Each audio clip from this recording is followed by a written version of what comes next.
Greetings, everyone. I am Sandalwood99, and welcome back to part 2 of our Mansions of Madness playthrough. We're here in the DLC scenario for Mansions. It's called What Lies Within. Previously, we had our investigators here investigating the house of a recently deceased man. The patrol officer who found the body brought the body back to the station, but refused to go back to the house.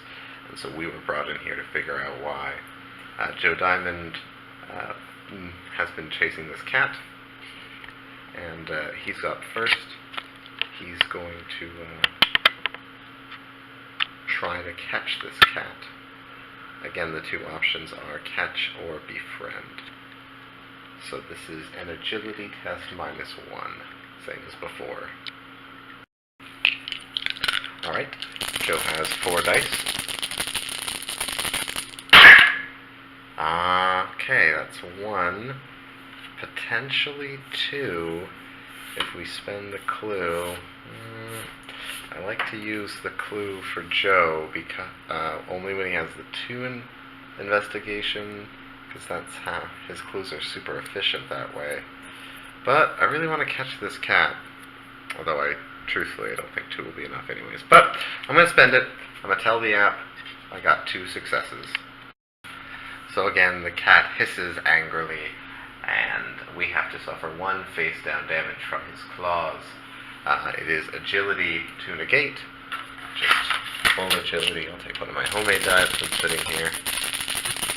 I promise it's the same number of sides. Alright, I prevent that 1 damage. The cat flees to another room in the house, doors opening and closing as it comes.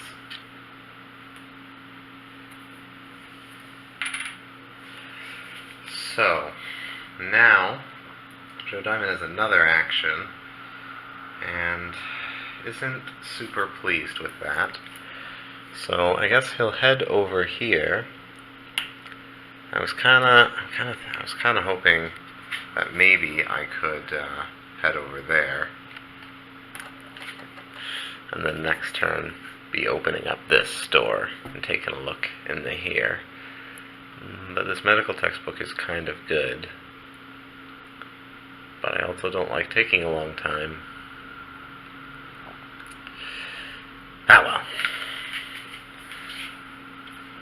Joe Diamond will stop and take a look and see what mechanism here sprung these books at him. The starch atheist Joe Diamond is. He's determined to figure out what fancy mechanism is here.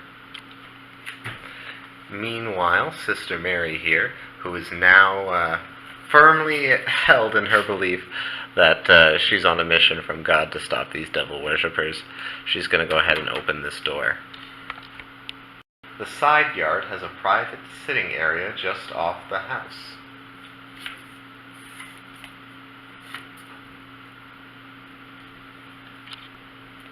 A fire is still smoldering in the pit, and some object on the stone catches the light from the flames.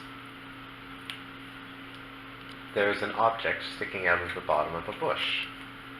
It is a pocket watch. The side yard continues along the house up to a small conservatory, and Sister Mary gets 1 free movement into the space. So now she can go ahead and, for no action at all actually, reveal this and see what's ahead. The conservatory must once have been very beautiful, but now it looks quite run down. 2 large stones can be seen among the flowers. The ramshackle conservatory still contains row after row of wildly overgrown plants. An old shotgun has been mounted for show on the conservatory wall. Another door leads back into the house. The greenery wraps around the house into the backyard. Having headed outside and seen that conservatory up there. Sister Mary's headed towards it, but she kind of stops and notices a pocket watch sitting in the grass. She stops and picks it up. So that's her second action. Mandy Thompson's going to go next. And I think she is going to take a movement action. She can go 1, 2. Now she's outside. And I think she'll say, you know, Mary, why don't you head around back and see what's there? I'll check out the conservatory.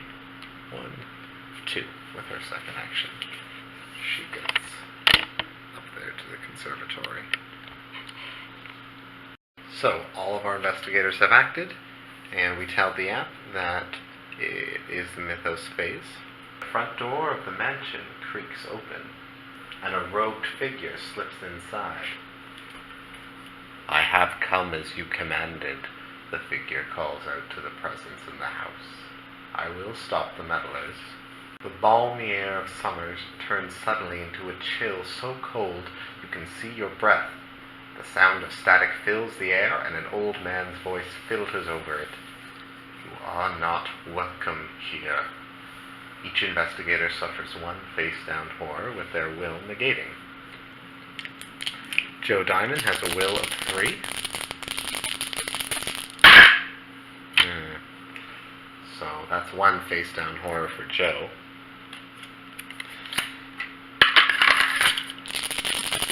Sister Mary.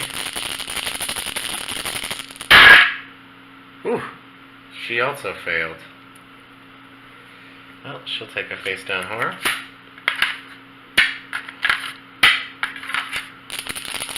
And Mandy Thompson. Mandy Thompson doesn't take a horror. Good girl. So now the cultist moves forward 2 spaces towards the closest investigator. Both Joe and Mary are 3 spaces away, so we'll have the cultist go this way and discover that his ritual has been disturbed. Fortunately, Sister Mary will not have to do a horror check, since he's here in the ballroom and she's outside. So with Joe Diamond's first action, he examines the shelves for the trick mechanism that would cause the books to fly. He cannot find a mundane explanation, but he does notice a thin volume left on the shelf. It is a short handwritten description of a creature with impossibly large wing spread and a tentacled visage rising from the sea.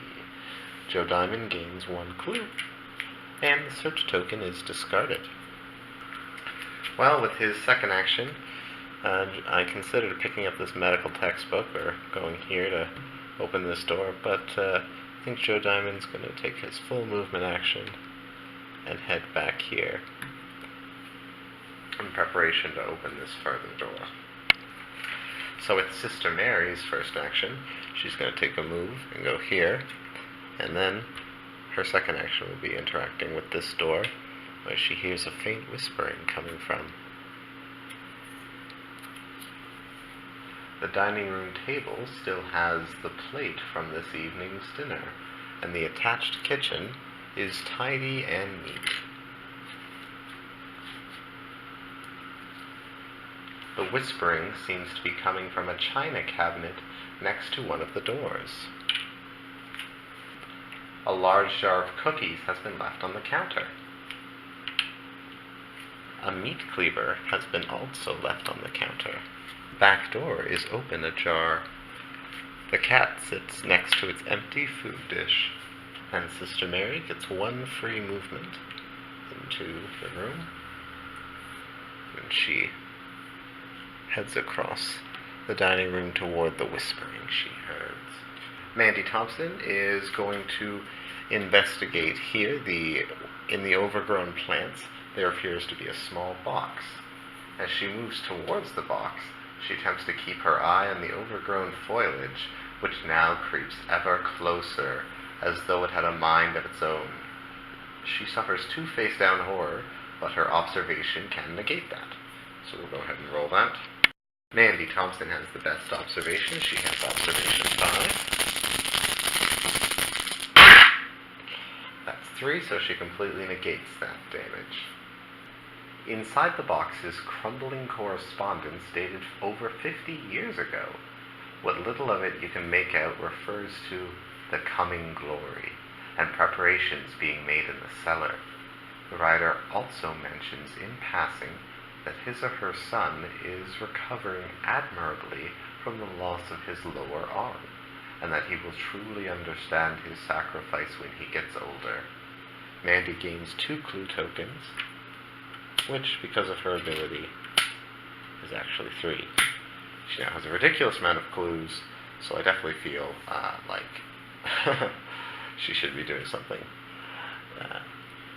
There never being one for firearms, Mandy Thompson's going to use her second action, move out, and over here, and then for free she will reveal this sight token.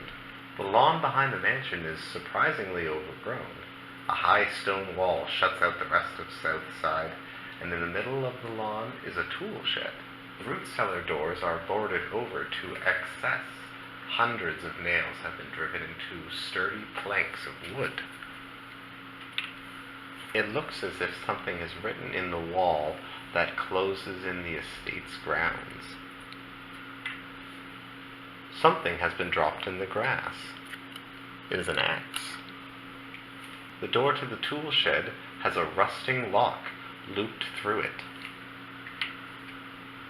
Alright, so all of our investigators have acted, and we tell the app that it is the Mythos phase. An invisible presence presses close by Mandy Thompson, hurling her painfully to the ground.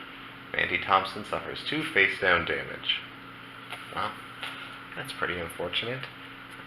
As my friend Skylar likes to say, that is getting Mario partied.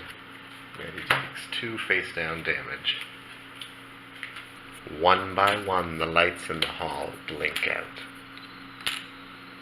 Something stirs in the darkness at the far end of the hall. The shadows coalesce into the figure of a young man missing his right arm below the elbow. So the cultist moves 2 spaces toward the closest investigator, which is Mandy Thompson, and would attack an investigator in the space with the lowest agility, but there is no one in that space. Mandy does, however, have to resolve a horror check against the monster. The cultist pulls out an urn from beneath a voluminous cloak and uncovers its mouth. A 12-foot-long centipedes burst from the jar in your direction, tumbling through the air. An agility test is called for. Well, Mandy Thompson's got an agility of 3. She only needs 1 success, and that's it. So she manages to evade the horrid swarm. Alright, so it is our turn again, and Mandy Thompson's been waiting for this cultist to come outside. She's going to attack him with a spell.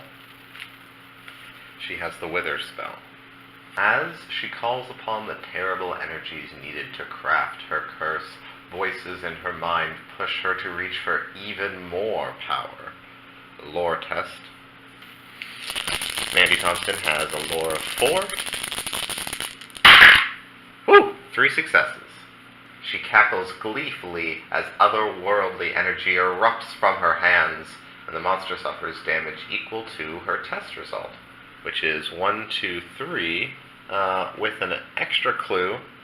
That's 4, and that's how much the cultist has.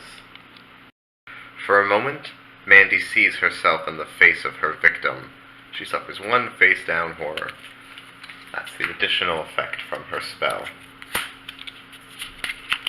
The cultist monster is also discarded. With the cultist defeated, Mandy turns her attention to the tool shed and takes a movement action. Sister Mary is going next.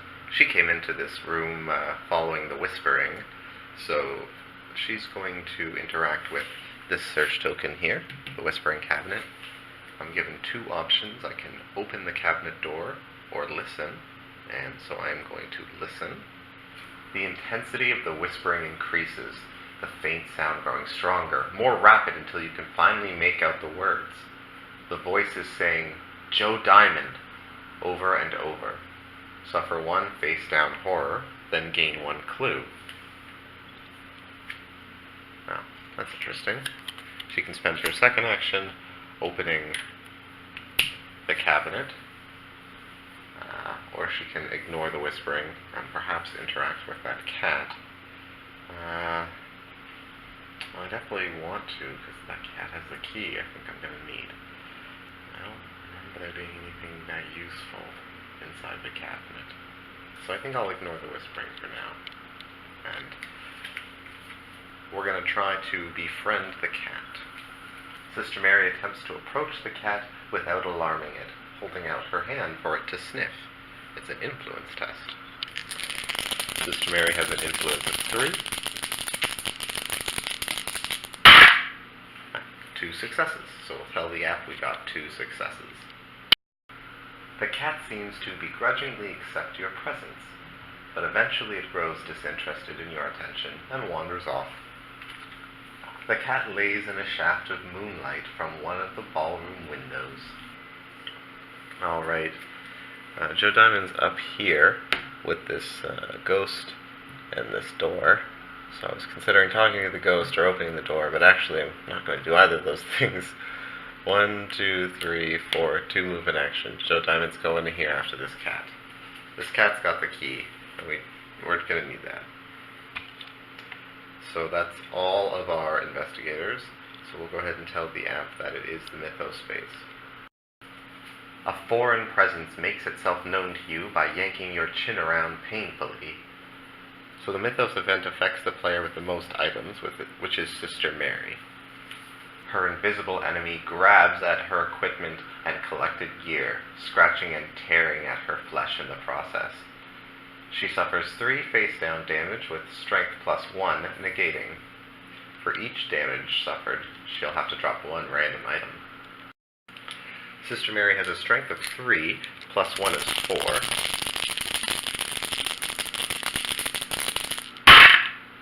Alright, so that's 2 successes, and investigation will go ahead and spend a clue. So Sister Mary takes no damage and has to lose no items.